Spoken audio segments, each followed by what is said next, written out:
Boa noite, queridos irmãos da Casa do Caminho. É uma grande alegria esse nosso encontro, mesmo que virtual, mas muito importante, né? Nesse momento que não podemos nos aproximar fisicamente, mas estamos juntos em espírito, em amor. E a nossa conversa dessa noite será sobre o pensamento, a importância do pensamento, o poder, a disciplina do pensamento que pode influenciar em nossas vidas.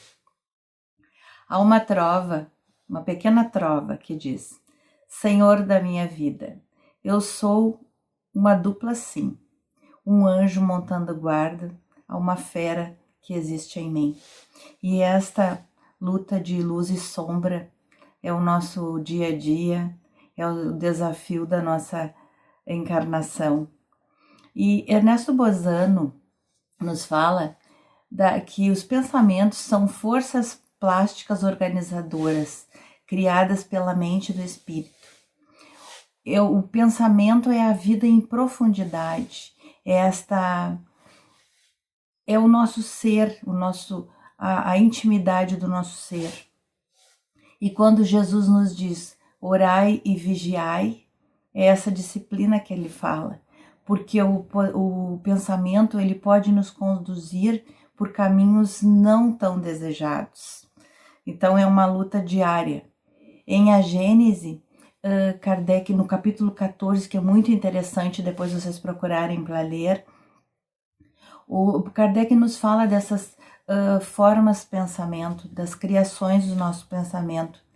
Como Ernesto Bozano fala, essas formas plásticas e organizadoras, formas que vão se moldando, vão mudando de consistência, vão chegando até o nosso físico. Então, ele fala ali nesse item 13 do capítulo 14, que quando uma pessoa, quando ela pensa, por exemplo, em matar alguém, essa cena já é construída no seu pensamento. E já é um passo para a espiritualidade inferior agir e incentivar aquela situação. Então, esse pensamento, ele pode ser tão forte que ele vai materializar-se. Então, é muito importante pensar, policiar esses pensamentos, essas palavras, os atos, porque Emmanuel nos diz que tudo que sai de nós corre por nossa conta. E entre o nosso ouvido e a nossa boca há uma grande distância, por incrível que pareça. Porque antes de proferir uma palavra, eu devo perguntar para mim mesmo, isso que eu vou falar, qual é a utilidade disso? Isso é verdade? Eu posso ajudar o outro ou o silêncio é melhor? E são criadas as ideoplastias também, que são faladas na doutrina. Nós vamos firmando tanto o pensamento naquela ideia, que ela vai se formando, podendo até chegar no futuro de realmente acontecer tamanha intensidade. Mas isso também funciona para o bem. Quando nós vamos firmando nosso pensamento em coisas boas, nós vamos contribuindo para a nossa vida, para a vida dos que conosco convivem, para o nosso planeta. E o pensamento negativo, ele é uma força tóxica, é uma energia que nos faz mal, que faz mal ao outro. Então, isso aí vai tudo influenciando no nosso corpo. Como dizia o poeta romano Justino, há mais de 2000 anos, mens sana corpore sano, porque a nossa mente, ela atua sobre o nosso corpo, sobre a harmonia celular. Quando nossos pensamentos estão desordenados, eles vão agredir nossas células, trazendo a enfermidade. Cada órgão vai sendo agredido de uma maneira, assim originando as doenças. E ao passo que se nós vibrarmos sempre numa frequência boa, nós vamos criando energias de saúde, de células saudáveis. A doença é uma distonia, né? E a saúde é essa harmonia. E aí, quando nós falamos também em vibrar pelo outro, quando nós vibramos pelo outro, nós vamos mandando pontos de luz para essa pessoa. Claro, se a pessoa está num campo vibratório muito negativo, muito fechado, uma energia muito densa à sua volta, fica difícil. Mas mesmo assim, a literatura espírita nos traz a informação que toda a energia, toda a oração que nós vibramos por alguém, ela ficará ali, à volta, somando-se a mais e mais energias boas. Aí chegar num dado momento que esta pessoa vai se abrir para a espiritualidade e eles vão conseguir acessar. Essa nossa oração por outra pessoa, ela é tão importante que ela pode até atuar na cura de uma enfermidade desta pessoa, atuando no seu campo vibratório. Quando nós demandamos essa energia, há um impacto junto ao perispírito dessa pessoa. Falando sobre telepatia. A telepatia é quando dois espíritos, duas pessoas estão vibrando na mesma frequência. Às vezes a gente liga para alguém e a pessoa diz assim, eu estava pensando em ti. É que essas pessoas estão vibrando nesta mesma onda, nessa mesma faixa energética.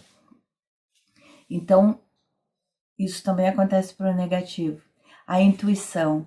A intuição, ela origina-se do espírito, pode ser da essência do espírito, de toda a sua bagagem, que em determinada situação eu tenho aquela intuição, alguma coisa me dá aquele clique. Ou pode ser uma influência espiritual, aí que nós temos que refletir, meus irmãos. Essa intuição que veio, eu tenho que ponderar isso, analisar. Isso que veio é positivo para mim? É positivo para o outro? Isso vai ser bom? Vai me ajudar? Vai ajudar o outro? Ou isso pode acarretar numa consequência negativa? Então, sempre analisar a consequência dos meus atos. Joana de Ângeles dizia que diga o que pensas, com quem andas, e te direi quem tu és e quem tu serás. Por quê? Porque quando eu penso bem, o bem me ajudará. E se eu penso mal, o mal complicará a minha existência. Aí vamos falar de destino. O destino, nós podemos analisar assim. Há um planejamento encarnatório, né? Quando nós viemos para cá, esse reencarnatório, quando nós viemos para cá, nós fizemos todo aquele planejamento, todo aquele acerto. São linhas mestras que nós estabelecemos para a nossa encarnação. Mas nós temos, no meio disso tudo, nós temos o nosso livre-arbítrio. E aí, ele estabelecerá o que acontecerá. Nós vamos renová-lo todos os dias, a nossa conduta. Há situações compulsórias que nós temos que passar, mas o enfrentamento dessas situações, dessas linhas mestras, vai depender do nosso livre-arbítrio. E no Livro dos Espíritos, nós encontramos a frase, querer é poder. Então, sempre que nós quisermos mudar esse nosso destino para melhor, vibrar no bem e orarmos e pedirmos a força da espiritualidade, com certeza nós vamos conseguir mudar essa trajetória. Jerônimo Mendonça, o gigante deitado, aquele homem que foi um exemplo para todos nós, que mesmo cego, paralítico, percorreu o Brasil levando a mensagem do Evangelho, sempre sorrindo e sendo carregado, tendo todos os motivos, e ele sorria e dizia que o trabalho é orar em ação. Quando nós estamos trabalhando, nós estamos movimentando a nossa oração, nós estamos dando um valor especial. Então, nós criamos esse padrão vibratório. E quando o nosso pensamento é mau, nós vamos como se toldando a água. A imantação mental é outra coisa muito interessante. O obsessor, ele chega até nós. Se ele sente um padrão favorável àquela situação que ele quer, aquela discórdia, ele fica ali e ele fica tentando intuir. Se a pessoa se compraz naquele pensamento que veio, naquela intuição negativa, e ela vibra naquela situação, há uma corresponsabilidade.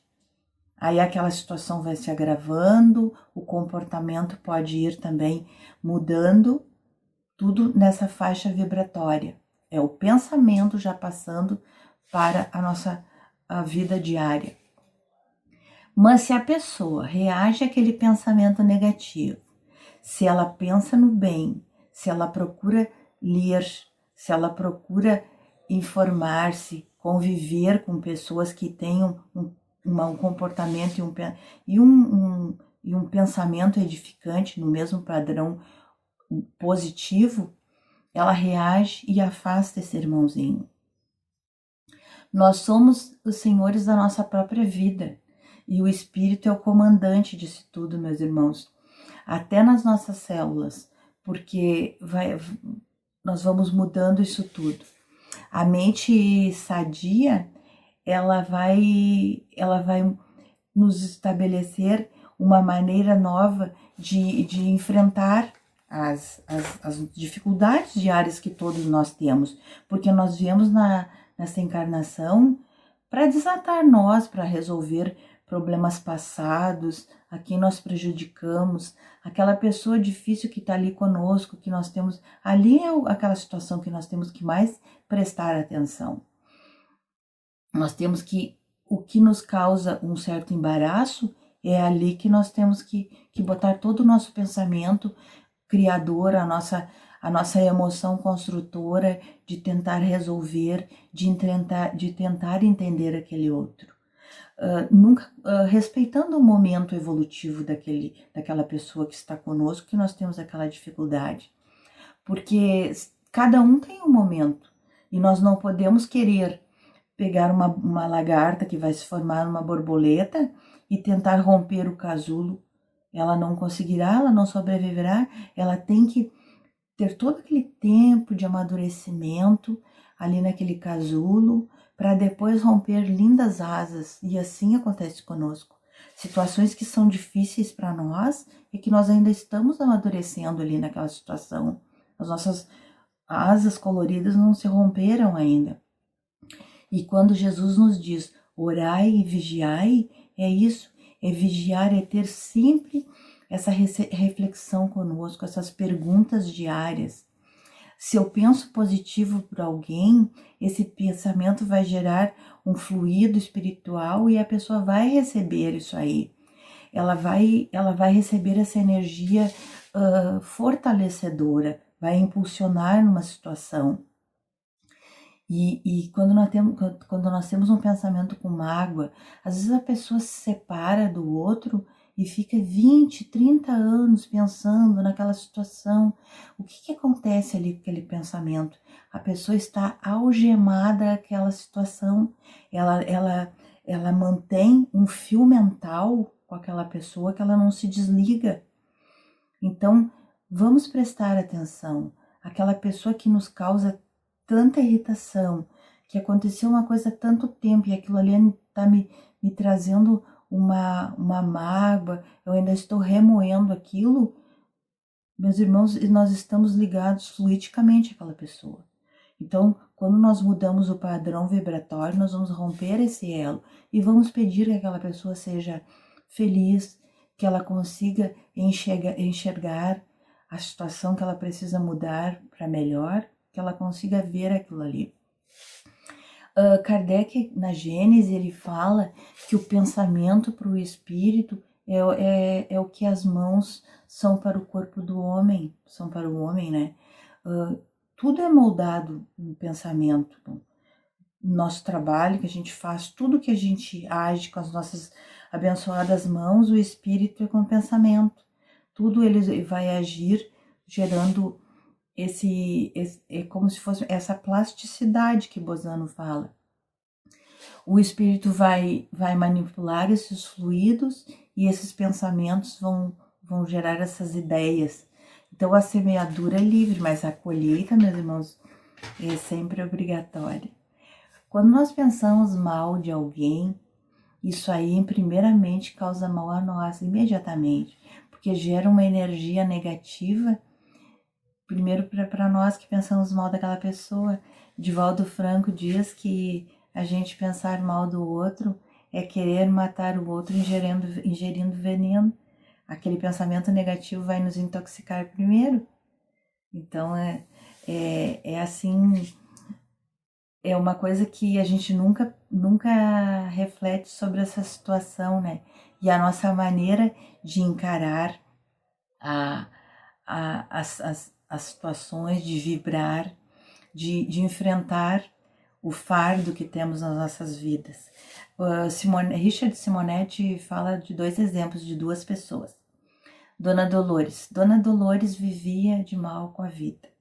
Os filhos não a compreendiam, o marido não a compreendia, os vizinhos falavam mal dela, dizia ela. O lugar que ela vivia não era bom, a casa não era boa. Ela era uma pessoa que se sentia mal amada. Ela vivia triste. Aí, Dona Dolores desencarnou.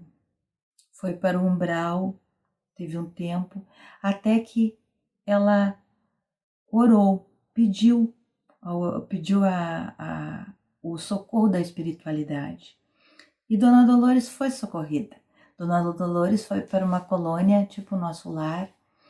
E ela chegou lá, achou tudo maravilhoso, tudo bonito, tudo claro, jardins maravilhosos. Passou um tempo, Dona Dolores começou a achar que aquela gente não era tão legal, que as pessoas olhavam de modo feio para ela, que cochichavam olhando para ela, que não davam atenção devida. Meus irmãos, o problema não estava no lugar, estava com a Dona Dolores. Ao passo que Simonetti traz para nós também o exemplo do Senhor Felício. O Senhor Felício tinha quase 90 anos. Era um homem de bem com a vida. Ele era feliz. E aí foi até convidado a fazer uma reportagem, participar de um trabalho que falava sobre a terceira idade, um programa. E aí o repórter perguntou por que ele era tão feliz, ele era uma pessoa de bem com a vida, positiva. Aí ele disse: eu sou feliz porque eu sou apaixonado por uma donzela formosa. Aí o repórter disse assim para ele: mas o senhor, apaixonado por uma donzela nessa idade? Ele disse: sim, meu filho, eu sou apaixonado por uma donzela chamada vida e todos os dias eu agradeço, sou enamorado dela. Então, meus irmãos, é assim que nós vamos construindo uma vida nova, difícil sim, ainda mais nos tempos que nós estamos vivendo, mas sempre de maneira positiva, porque a pessoa que se vinga do outro jogando lama, ela é a primeira que suja suas mãos, suja seu corpo. Então, essa energia só nos faz mal. Vamos vigiar nossos pensamentos e vamos lembrar das palavras de Joana de Ângeles, que ela diz que de tanto enviar pensamentos positivos para o subconsciente, chega uma hora que eles se concretizam. Então, assim, para finalizar esse encontro nosso, eu vou pedir que façamos um pensamento muito bom agora, um pensamento de energia vibrando paz, saúde e amor para a nossa cidade, para o nosso país, para o nosso planeta, para toda a humanidade, porque nós somos um poder muito forte, nós somos uma usina de energia e de amor. Fiquem em paz e foi muito bom ter estado com vocês.